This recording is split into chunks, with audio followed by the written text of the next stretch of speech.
Hello and welcome to the first episode of Healthy Knitting Podcast.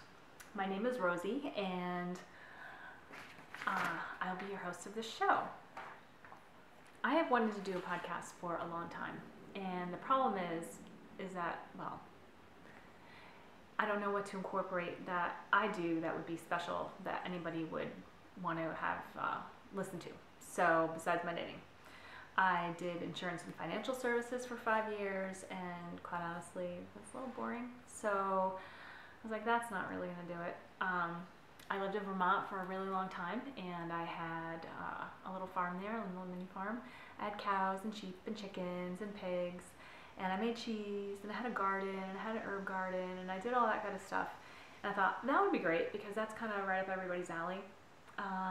But since I don't do it anymore, it's kind of hard to bring any of that in with you. So if you want stuff like that, Knit Spin Farm, Joanna, that is a great podcast. I love it. So you can get your daily dose of farming over there. And now I help women to lose weight and feel energized in their bodies without diets and deprivation. So I thought, hey, wouldn't that be great? Everybody wants to know how to feel good, have some healthy tips, get themselves feeling great so you can do more of what you love. So that's what this podcast is about. And it's not just healthy for you, it's also healthy for your family, healthy for the environment, any little healthy, good tips that I can come across. And more than likely, there'll be a recipe of the week too, every week. I have a great one for you today. I hope you like it. That'll be at the end of the show. I currently live in upstate New York, but I'm not going to stay here for long. That's down the road. More that I'll tell you about later as we get going through the podcast. And I've been here for about 10 years. And it's nice here, but there is another place that I think you'll find where I'm moving to is a lot more interesting. A lot more fun too. I knit and I spin, and I have done weaving a long time ago when I lived in Vermont, but I haven't done it in a long time, and I don't really know the whole gist of any of it anymore. So I would like to get back into that. There are some great podcasters that have done weaving, and they've shown it, and it just makes me drool, and I want to get into that, but I don't have any time right now. And I also want to sew a little bit more. I'll show you a few things that I've done for sewing, but again, I don't really have the time that it takes to really learn these things properly. So little bits here and there, and then hopefully I'll be able to get more time to do things later. So now that you know who I am, give you a little bit of the segments that we're going to have on the show.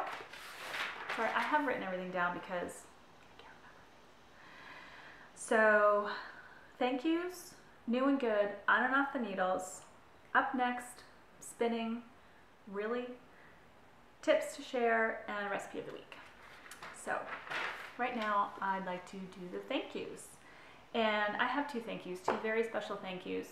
One to Tammy of the Proverbial Knitting Podcast, who has helped me greatly get this whole thing going. And we've started this back last year, December, January-ish, and it's August now, and I still haven't done it. So here it is, finally getting up there. And I'd also like to thank Kristen Carlson, Nifty Red on Ravelry, for getting up my blog page. She did all the graphics on there, and thank you. I love them very much. So what is new and good? New and good is I just got back from vacation, which was fantastic. I went to Bali. I'd never been over that part of the world before, so it was a totally new experience.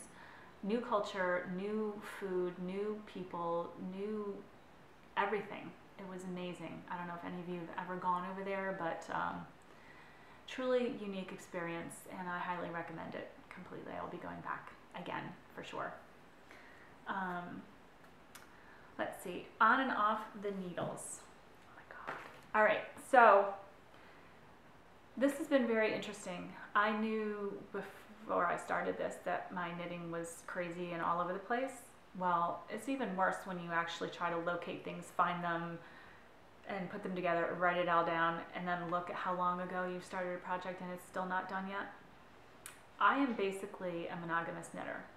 because things happen and I either lose interest, I feel like I've done it already, so why finish? Or my gauge changes so drastically that the project is a disaster and I can't really get it done properly. Or I forget what I'm doing and I have no idea what I've done and I can't make the other part work.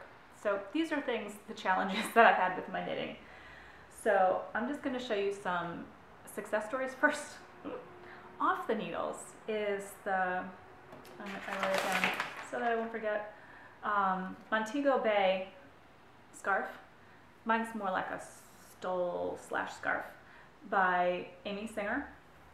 It's quite large, actually. I wanted it to be like this. I wanted it to be a little bit longer. Well, it's not as long. I don't think it's as long as the scarf in the pattern. I didn't do the fringe, and I cast on more stitches. I cast on 65 stitches. It's Blue Heron beaded rayon. I've had this yarn in my stash for so long, and you know, it's only one skein, 525. I'm like, what can I do with this? And I really just wanted something that was drapey, because it's rayon. It's very drapey, and I'll show you. It's fall colors, so it's kind of like, it's not really going to keep me too warm with this rayon anyway, but maybe like a early fall type scarf to wear. So I love it. I'm just glad it's done. I'm glad I've been able to use this yarn. You can kind of use it as a stole, but it's kind of long now that you really need to wrap it once around your neck or it's going to be down at my knees. I'm not that tall. So that's one thing, and I use size 10 needles for this.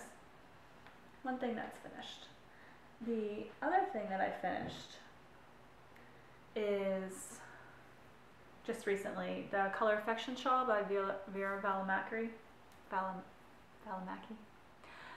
Anyway, I purchased this yarn at my local yarn store, which is Cornwall Yarn Shop in Cornwall, New York.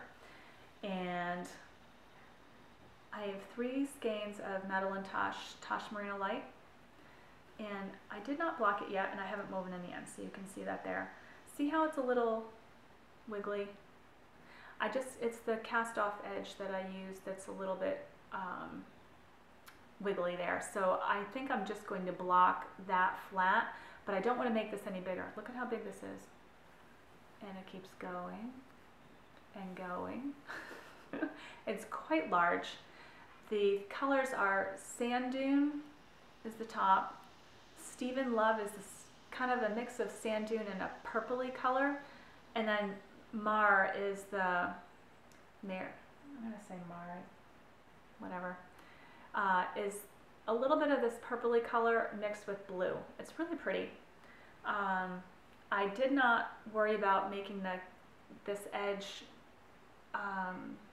loose because I wanted the crescent. I wanted it to be able to wrap because that just would make it circle around a little bit better without having extra bunching up of fabric, because it is really big. I mean, seriously, I look like I'm in a cocoon. I have made bigger shawls though, or bigger scarves where I'm like swallowed up. Quite the fashion statement. So anyway, I really like it. It's really soft. I love Tosh Merino Light. It's beautiful. I've made a few things with it before. Her colors are so gorgeous. They really are. And it's nice that I actually have it available at my local yarn store. I think she's now putting out an edition just to house the extra yarn, Madeline Tosh. So kudos to her. I'll probably be getting some more soon. And that was on size 5s. Signature, I don't know the size of my cord, 36 or bigger, I'm not sure what I have, really. I love the signature sharps though, they're great. The other thing I just recently finished is Rock Island by Jared Flood, another extremely large shawl. I'm not sure what happened. I know my knitting has gotten looser over the years, and I'll show you why I know that for sure with another project in a second. But I used number 6. I had signatures size 6. Those are the only 2 I have, signatures, number 5 and 6, and the sharps. Now they're changing all their stuff, and so I'm not really sure what's going to happen with that. I bought, when I was at the yarn store, I bought Hiya Sharps tips. I have the both sets, the little set and the big set, and I bought a size 7. I'm not sure why I bought a 7 because I mostly use a lot of 5s, but I already had a 5, and that's why I already had the 5 in the signature, so I'm like, let me try to find something that I can make with that. So once I try those out, I'll let you know how I like them. I used to use the Knit Picks, the metal ones. I can't remember what they're called, the interchangeable metal ones, and they were so heavy that they hurt my hands. I used to knit a lot more than I do. Anyway, my hands would completely hurt, and I couldn't deal with that anymore. So I'm like, let me try something lighter. So I tried the Hiya, and they're super light, and I like them a lot. I also like the signatures because they don't come apart. But now that they're making this thing that comes apart, I don't know what the point is of doing that. So anyway, Jared Flood. This is made with Rowan fine lace, and I really like this yarn. It's super soft. It feels like a little cloud. There's a little fuzz on there. It feels like a cloud, and it's very big. I bet if I had gone down a needle size, it wouldn't be this large. But anyway, I can't take it back now. I could make another one day. It's very pretty, and it's super easy, like super easy to make. Okay, so that's what's currently off the needles. And what's on the needles? This is shameful because these projects have been on the needles for so long, it's crazy. One, I totally forgot that I even did more of it until I opened up the bag, and that's the Stella cable and lace jacket by Kristen Griffin Grimes, and it's from French Girl Knits. And I just had the book here a minute ago. Oh, I moved it. Shoot. Okay, well, I did have it here. I don't want to get up. These are the sleeves, and I knit one sleeve quite a long time ago. I think I started this project March last year. I'm not even sure now because I've already done this podcast once and I didn't like some things about it and I couldn't edit, so I'm redoing it, and I don't know what I've said and what I haven't said. That's why the book is not here now either, because I did have it over here, but I knit on it last night because I was so motivated. Anyway, I knit one of the sleeves in a size 10 needle, and then sometime later I was like, oh, I'm working on the project. Let me knit the other sleeve. And it was longer, and I still had, and wider, and I still hadn't even finished one pattern repeat, and I'm like, oh my gosh, what happened? So my whole gauge changed. So I'm now a super loose knitter, and I had to go down to a size 9. I am using Valley Yarns Organic Merino Mill Ends and Valley Yarns not organic. It's the mill end version of Kid Silk Haze. It's very beautiful and great yardage. Unfortunately, it was a mill end and there is no more, but I did get quite a lot of this stuff. I plan on dyeing some and making some other projects, but it's beautiful. I do like Kid Silk Haze quite a lot. Anyway, so the funny part is not that I've had to redo this twice, but that when I went to go show the project, I was like, oh, look, I did start it. This is the body. You work from the bottom up. And I wound up working on 10 rows last night. So this is actually, these are 8s now. And these are Hiya. I still have a few more rows, maybe 5 more or 10 more rows before the end of this chart. And then I can do more of it. So it's coming along. It's fast to knit. The pattern's it's well written. All of her patterns are well written. I've made several things. I made the cover jacket. It's beautiful. It's super easy. The directions are great. So I think I'm going to finish this up as fast as I can now, since I don't have anything else. Well, I do have other things on the needles, but I have nothing else that really motivates me. And I'll show you why. Here is the Bridget jacket. And this is from Vintage Modern Knits, and the pattern's written by Courtney Kelly. I am making it out of Louisa Harding Thistle yarn, which I love. This stuff is so soft and it's beautiful. It looks like a mess here because this project has been in the works for 2 years. 2 years. Almost. On August 23rd, it'll be 2 years. It doesn't take that long to knit. I mean, it's just that I knit like a crazy person and then I put it down. So here's the part of it. So I got the front and the back done and seamed it because it is seamed.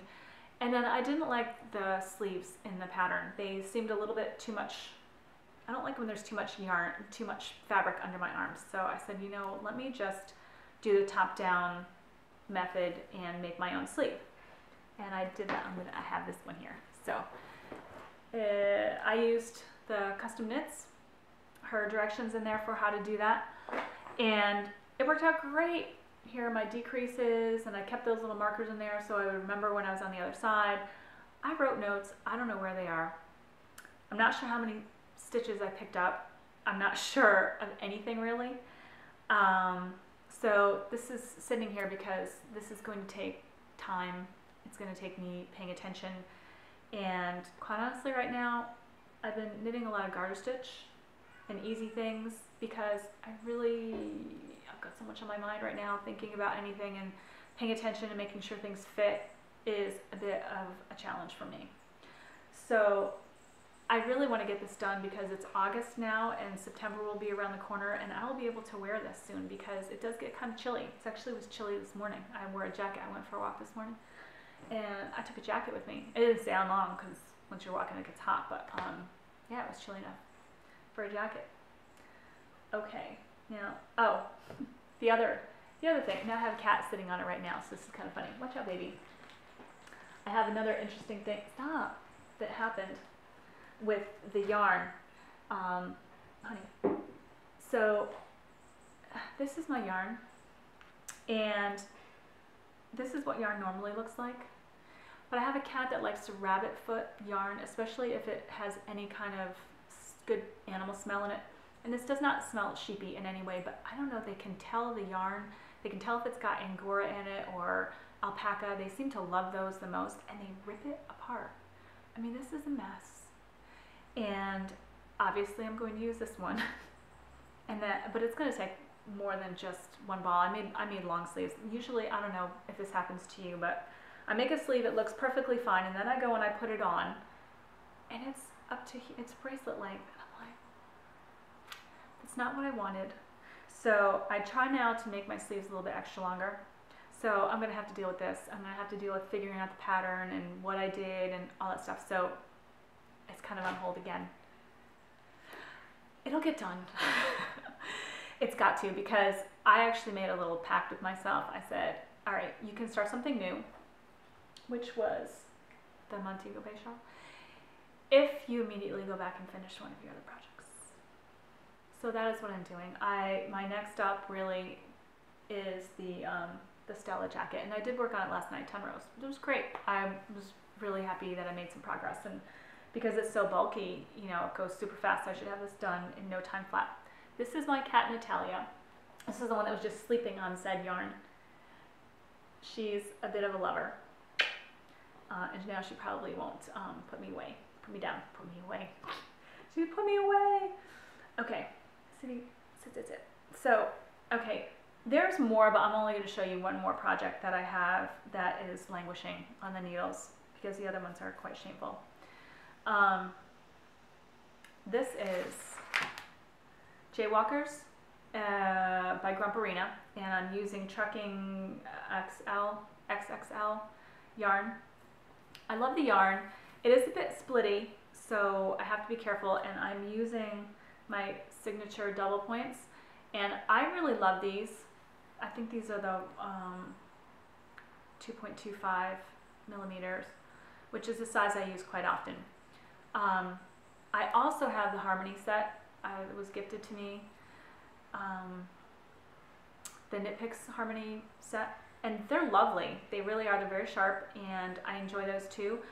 But if you want something really dense and tight, I'm afraid that I'm going to break the wood needles, so these work out really well. Just looking to see how much time I have left. 15 seconds. Okay, I have to stop this and restart. Okay, my camera only allows 20 minutes at a time of recording. Um, anyway, so I read the review on Ravelry and everybody's like, oh, you know, the pattern sucks in so much, it's really tight, you can't get it on your ankles, over your ankles. So I started knitting it. I think, I'm not, you know what, I don't remember. Regardless, the gist of the story is that once I got to the stockinette portion on the bottom of the foot, it was so huge because there was no more pulling in here that it looked like I had duck feet. So I ripped back and I did a lot more decreases, and then I only allowed the 2 pattern repeats on the top, but I mean, it looks a lot more normal when it's stretched out and on a foot, it really does, but look at it like this. It looks really hilarious. So this is another project where I've turned the heel, I'm doing the decreases for the gusset. I don't remember what I did. I didn't write it down anywhere convenient for sure. So I have to read the knitting to match what I've done, which is never something that's fun for me, because then I can't just talk and knit. I can't do other things and knit. I like to, well, I don't even have time to knit as much as I used to, but I'm gonna have to knit more so I actually have something to show you guys. But I used to knit while I watch things, which is great when you don't have to pay attention, but when you have to read a pattern and everything, then I can't really do 2 things at once. And I can't bring these to knit night because there's no way I can talk and do this. So I like to bring projects to knit night on Thursdays in Beacon with my lovely knit group, like this, which are plain socks, knitting around where I don't have to think. Works. There's a reason why I have those out. I'm going to show those to you later. So that is what is on and off the needles, and up next is the Stella jacket. So spinning, I do spin. I like to spin a lot of natural fibers. I have every intention of going to places and buying pretty colors. I even have dye to do pretty colors. I bought greener shades a couple years ago and I dabbled a little bit with that. And I dyed with Kool-Aid and things like that, and that was really fun. But I get so sucked into the natural colors, it's crazy. So I told you I live in New York. I live about an hour-ish north of the city, and Rhinebeck is my local festival. And funny story, okay, so Rhinebeck, when I lived in Vermont, I had a spinning guild that I belonged to, and oh my gosh, amazing women. We would meet once a month, and in that 1 month time period, they would get so much done and make these amazing garments, and I was just awestruck. I was like, holy smokes, how can they get so much done in such a short period of time and have it be so amazing? Anyway, they all used to go down to Rhinebeck, and I'm like, what's this Rhinebeck thing? I'm not going, that's too far. I didn't have time to take off and, you know, go to a festival. I didn't get it at the time. So when I moved down here and I went to Rhinebeck, I was like, now I get it. Now I know why they drove down from Vermont and went to Rhinebeck, because Rhinebeck is amazing. So every year I go with this, you know, oh, I'm going to buy all these pretty fibers. I'm so inspired by everybody's podcasts and blah, blah, blah. And what do I buy? Fleeces, natural fibers, hardly anything dyed at all. So this is something lovely that I purchased at Rhinebeck last year, actually. So I have this, and it's from Northern Vermont Llama Company, and it's Llama Angora roving, and it's a beautiful gray color. And I don't think is it focusing a little bit better? Really, I could not get this camera to focus well. Anyway, it's super soft and it's lovely. It's about fingering weight. That's 2 pieces. It's about fingering weight yarn, and it's a 2-ply. I'm not sure of the yardage. I have it written down in my spreadsheet, but off the top of my head, I don't know it. That was the last thing I spun, and I haven't been around in a while. I haven't been home pretty much since April. I went away in May, and then I got home, and I was only home for a little bit, and I was gone again on vacation. So spinning will resume, and this is the same yarn, or the same roving, but in a cream color. So I thought it would be really fun to do the same yarn, 2-ply fingering, and then I could do some kind of color work with this because I've always wanted to do color work, and I've only done it a little bit. And being that it's Angora, I thought it would make nice wristers or something for when it's really cold, and having color work would make it even thicker. So a nice soft, fluffy, thick something for my head or my neck or my hands or something. See how much yardage I have and what I have got in my queue and what I feel like trying to make. So that's spinning. Next section is really, how does this happen? Honestly, okay. I was talking to you about these socks. These are my basic vanilla sock. Oh shoot.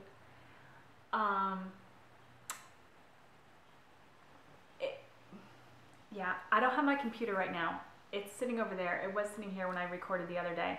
I'll put it in the show notes. It's the plain vanilla sock pattern, and I've already forgotten the woman's name who made the pattern, but I love these. I've made a ton of them, and I bought a lot of Aslan Trends Santa Fe yarn, and these socks are the sock that I can keep in my bag and take on the go because it's super simple. It's a top down.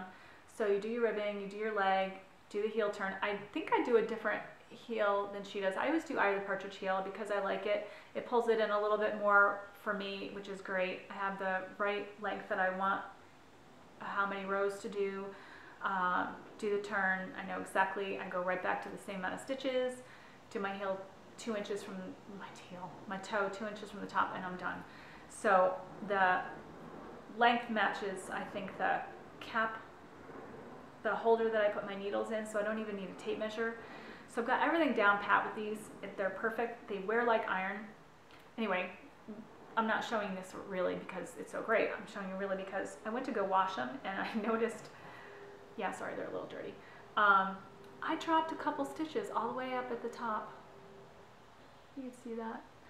So it's a little too late for me to pick anything up at this point. I'm just gonna have to tack them in, but I'm glad I noticed. This is how well this wears. I think they'd already been worn and through the wash once before the hole even popped through. And that's, I love this yarn. It's great. It does last really well in the laundry. I have to go to the laundromat now because my washing machine broke, but I had a top loader, and washing in cold water, these things, anything washing cold water and top loader, I've washed wool. I've never had a problem with felting, which makes it difficult to felt. So you have to really like change the water temperature and jam stuff in there to really agitate and everything like that. But my top load, the non-top loader washing machines at the laundromat they've killed a couple of my socks, which I was not too happy about because I never stick them in the dryer anyway. But just the washing process in that washing machine, even on cold. I wash everything on cold unless it's something that's really gross and it needs to be washed in hot water. My cat's back on my yarn again. They love yarn. They're so cute. I wish they'd knit for me. Oh, that'd be great. So that's that. Review. I don't have a review. I do have library books here. But I have not had a chance to really look at them yet. Knitting the Perfect Fit. Knitting from the Center Out. This book looks really interesting, and I want to look at it a little bit further because I haven't heard anybody talk about this on any podcasts yet. But there's a sock that you knit from the Center Out, which blew my mind. I think you can see a picture of it right here. But again, I want to look at it first. I have a couple more from the library, but right now I just don't have the time. So anyway, I have 2 tips, and then I have a recipe to share, and I'm super excited. I did it yesterday, and my camera's right now on a tripod, so you can see that I'm sitting down on my couch. It's this level. When I brought it into my kitchen, that's the level you're seeing of me when I'm standing up. So it's like this weird angle of my body without a head and hands, and wasn't very attractive. So I'm going to try it again and put it up a little higher so that you look down on what I'm trying to do. Kind of like Annie when she does her podcast, Annie, all about African violets. I love that. I have one African violet. You can see it right there in the blur. And it doesn't even live in the best spot in the house because I have cats and they tend to kill plants, unfortunately. So I have to keep them high up or in spaces where they might not necessarily do the greatest.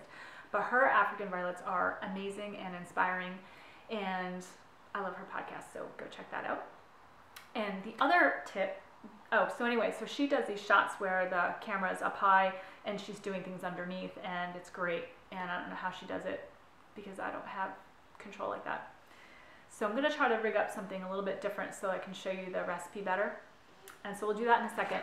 I have 2 tips to share. One is from Joanna again from Knit Spin Farm. I love her podcast. It's so cute.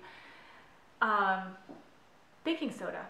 I have not used any traditional types of shampoos, conditioners, deodorants, antiperspirants, toothpaste, body lotions, soaps, none of that for years. There's so many chemicals in them that really our skin is our biggest organ and we're absorbing all of that stuff. So I felt a long time ago that I would make my own. I use a lot of essential oils. I use organic oils, cocoa butters. I can show you some of that at another date too, but I don't want to get into too much at once because I'm brand new and there's not enough time. So anyway, I have been using shampoos that don't have they don't have anything that's bad for you in them, and I can put a list of ingredients on the website. Anyway, I've never really been happy with it. They never made my hair totally look the way I wanted it to, and so she had a great tip about using baking soda. So I would suggest you go over and look at her podcast, but I'll just give you the little gist. Baking soda and water, and you put it in your hair and rinse, and then you're done. So your hair doesn't get tangled. I've been doing this is the 3rd day that I've washed my hair like this. I wash it every other day. I don't wash every day because I have very dry hair and I don't need to. But I love it. I mean,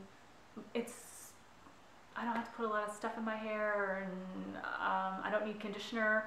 All I need is baking soda. So had I known, I wouldn't even have traveled with my liquid because traveling with liquid is a big pain. So baking soda, who knew? I think it's fantastic, and I'm super grateful for her sharing that tip. So the other tip I have, and I'm going to put the ratios in the website because I don't have them right now and I still have 6 minutes. So I want to get this done before I have to shut it off. Healthy skin really does come from the inside out. If you're having a problem, there's something you need to address. It's like any issue you're having. If you have a pain, you don't want to mask the pain. You want to figure out what's causing it. Don't do it anymore, and how can I get better? So healthy skin, this is a tip for your face. It really does come from the inside, but there are external forces that happen that can cause us to get blemishes and eruptions and our skin not looking so fantastic. So anyway, vinegar, white vinegar in what's it called? Distilled water. I will put the ratio now. Distilled water, I had a hard time finding this at the store in a small bottle, so I did buy the big bottle, the gallon jug. Please do not get any kind that says with fluoride added. You don't need fluoride added in your distilled water. So a big gallon of distilled water, and I'll give the ratio of how much vinegar to put in there, and then twice a day I just put it on a little cotton cloth and I wash my face. It cleans up makeup, it takes off my eye makeup, and it doesn't sting or burn. It just really, my skin has changed so much since I've been using that, and so I highly recommend it. And my next, so that's it for the tips. It's just those 2 things, saves you money and makes your life much easier. Baking soda and vinegar, who knew? And now I'm going to share the recipe of the week, and it's called faux ice cream. So stay tuned. I'll be back set up in the kitchen in a minute. Okay, we're not in the kitchen yet. I forgot to show you something. 2 things, actually. I wanted to show you because I told you I was doing some sewing. I had a sewing machine a long time ago when I lived in Vermont, and I used to make everything, my sheets, my curtains. I did make some clothes. Yeah, it was anything that I needed, I just made. You know, we didn't have stores close. When you live in the middle of nowhere, the grocery store is 20 minutes away, so grow your own food because it's easier. And any kind of store where you needed to buy something big was 45 minutes away. I don't have time, so it's kind of like make it yourself. I made my knitting bag. I bought the handles at Rhinebeck. This is Noro Hitsu yarn, and this is one of those projects that you think it's going to only cost X, and then it costs a ton more. This bag's probably like 200 bucks because I bought a sewing machine because I wanted to line it and I didn't want to sew it by hand. So, and I could have, because really, I mean, look at, it's just a simple thing that I could have done but with hand sewing, but I did want the sewing machine for other things. But I love my bag. The pattern actually had the incorrect yarn amount, so I bought 2 balls thinking that was enough, and then, oh no, you needed another one, and I got the other one and it still needed more. I'm like, oh my gosh, what am I gonna do? So I wound up using Cascade, what's the big one that has 500 and something yards in it? Eco Wool, doubled for the sides and the bottom, because I figured, why put the expensive yarn on the sides and the bottom? I was really gonna see it anyway. So yeah. Oh, and you know what? Did I do the project as I was supposed to? Yeah, I think I did. I think it is squares. Yeah. Because I did actually do this bag 2 different ways. I did something and then I ripped it out and then I did another thing. But I really love it. It's great. It's very colorful, and it holds lots of stuff. And it has been jammed full of things. Okay. This is a little drawstring bag that I made. Isn't it cute? I love the fabric. I've had this fabric again forever. I have things forever and then I hardly ever get anything done with them, so I'm trying to stop that trend and only have things that I need. Find a home for the things I'm not using so somebody else could use it, because maybe someone else is not hoarding things like I have been. Anyway, this is a cute little drawstring bag that I made from the Craftsy free tutorial that they have. And I did have my Stella jacket in here, but I mean, really, it's such a small little bag, and it held the body of that sweater that I forgot I even made. Anyway, super easy. Sewing is fun, and I just wanted to share that with you before we go into the kitchen. Okay, here we go. Okay, everyone, we're in my kitchen, and Natalia wanted to say hello again. She won't be here for long. As soon as the food processor goes off, she's gonna be gone. So what we're making today is faux ice cream, and it's only a few ingredients. Basically, for me, a recipe is a guide. It's kind of like Elizabeth Zimmerman. You can do XYZ and you're gonna get this. Take it on your own and do what you would need to do to make it adjust for yourself.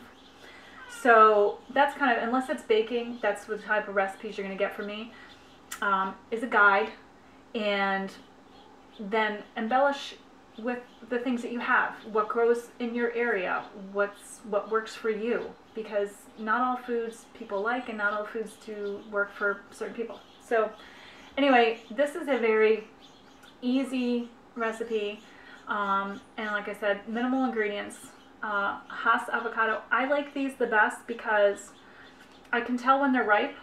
This one actually is not, you know what, I did this yesterday and I used both avocados that I had, and then I went on the way home from my walk to the grocery store and they didn't have anything except for this, and it's not really as ripe, but I want to get this done, and I don't want to show you the other view because it was just wonky, and you saw my hands and the side of my body and not me talking to you, nor could you see what I'm doing up here. So we're gonna go with this. It might not be perfect, but you'll get the gist, and if you try it at home with a ripe avocado, it'll work for you, I promise. So I don't like things very sweet, so I don't add any sweetener. If you are going to add sweetener, please do it last and only use pure natural sweeteners. Please. I don't usually tell people what not to eat except for the things that are really harmful, and that is artificial sweeteners. They're not good for you. It's all chemicals, and just because it's artificial sweetener doesn't mean it doesn't still spike your blood sugar, because it will. So think about that carefully when you decide to add any type of sweeteners. Avocado, hang on, I gotta go get one object. I have to get the other main ingredient, which is frozen fruit. I happen to be using strawberries today, organic strawberries. I love the way the organic strawberries make the faux ice cream. I have used blueberries, blueberry mix, mangoes, and that's about it. Combinations of those types. Get off the thing. She normally doesn't do that. It's only because I'm standing right here. She's like, oh, pet me. Sorry. Anyway, blueberries on their own don't taste fantastic. I have tried that. For me, they're just missing something. But mix them with other fruits and they're fantastic. So I have not tried. I want to try this. I just got a bunch of bananas. I'm going to put the bananas in the freezer and see how that works. See if I can make like a banana blueberry. That'd be great. Anyway, you need about 10 to 12 ounces. We have a Trader Joe's near us, which is a very inexpensive place to buy foods. And this is organic. I have seen this at my other grocery store, but it's probably about $1.50 more than it is at Trader Joe's. So what you want to do is put the fruit in a food processor. My friend tried to do this, sorry, that was loud, with a Vitamix, and we weren't using the liquid blade, and it got all bunched up in there, so I don't even know if it will work in a regular mixer. So food processor, I'm going to put it on high. I'm going to come back. I don't want you to hear this. It's pretty loud. So this is what it looks like before, and I'll show you after in a second. Okay, we're back, and as you can see, it's all chopped up. Now we're going to put in the avocado. And I know this one is not going to be completely ripe. And usually, so I think I was saying, you can kind of feel that they're a little smushy, but they're not so smushy you can stick your finger in it. And usually, that's the door. This cat's leaning on the door. The little pit part comes off. So I know this isn't right, but that's all I got today, people. So for avocado, I just cut it in half. Yeah, this is totally not right.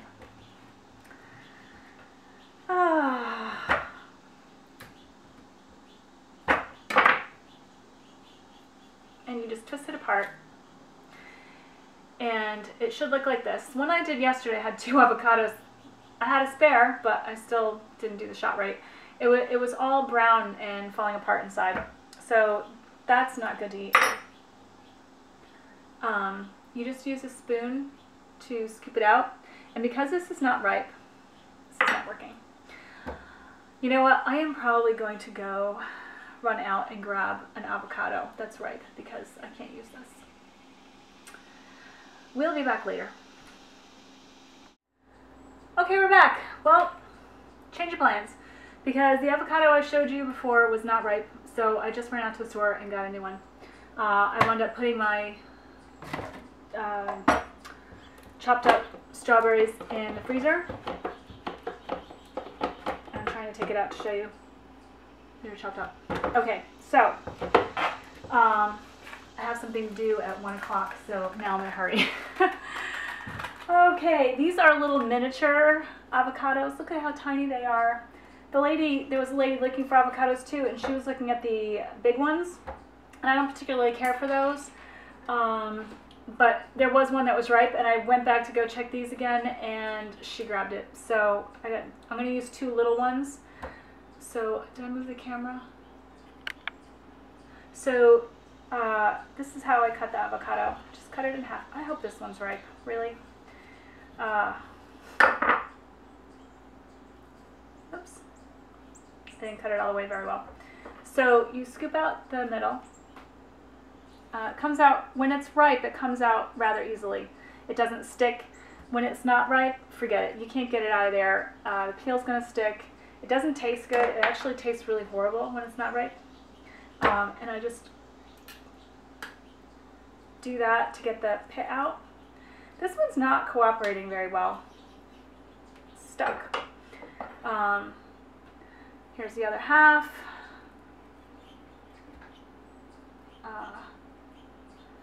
In with the strawberries. I am going to use this one too. I'm probably going to use just half of it. So another thing too is this recipe makes a lot, about 3 or 4 servings. So if you're just making it for yourself, you might want to cut this back, cut the fruit in half, and just use half of the avocado, which is what I'm going to do here, because even though it's small, it's still, if I use 2, it would be too much. So I'm going to leave this one in the refrigerator and put a little bit of lemon juice on top of it and put a cover over it and use it for another day. If you don't put lemon juice on it, it can get a little bit brown. It still tastes good, but it just doesn't look very appealing anymore. Please don't throw your seeds and skins outside. Avocados aren't supposed to be eaten by anything else, so they're kind of toxic. So I just throw them in the trash. I compost everything else, but those things I do actually put in the trash can. So I'm going to mix this up.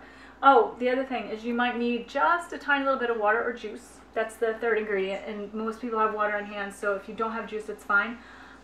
Pomegranate juice is nice. I've used that before. I just don't have any right now, so I'm just going to use a little bit of water. What you want to do is just have it so that it mixes to a creamy consistency, and you'll see it when it's going. Without the water in it beforehand, it's going to be kind of chunky, and then just a little bit of water, and it smooths right out. But if you put too much, then you're going to have liquid goop, and it's just not going to be good. All right, so hang on, I'll be right back.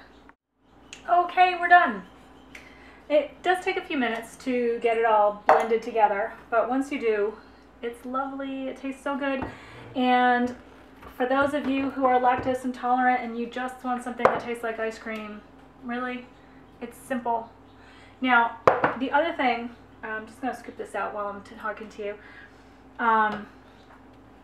Frozen strawberries on their own are fantastic. They taste like little mini ice cream treats. So if you don't even have an avocado, like what was happening to me today, I was really having a hard time finding a ripe one, just eat those strawberries as they are, right out of the bag. And you can do those yourself too. I used to do it a lot when I lived in Vermont. Strawberry season seemed a little bit easier for me to get to. I don't know what it is about since I moved down here. I missed strawberry season. It's over in a flash and I didn't get to it. But you just line a tray and put the strawberries on there individually, freeze them, and then put them in a bag later. So here's the ice cream. Doesn't that look delicious? I don't know how it refreezes, so make what you're gonna eat. I'm gonna try to freeze this now because I'm not really hungry yet. And I had one of these yesterday and I really don't want another one. So I did want to make it for you though, and the shot I had yesterday just was not fun to watch. So anyway, here is faux ice cream. I bet your kids will love it. I bet you'll love it. It's fantastic. Let me know what you think and try some different things. Blueberries, bananas, berries. Please buy organic if you can, because pesticide level in our fruits are really out of control. So organic is better if you can. You can find stuff locally too, localharvest.org. I'm going to put a link just so that if you need to know where your local farm stands are and things like that and you're not sure, you can always look on there. So that's it. Thank you for watching. I appreciate it, and have a great day. Thanks.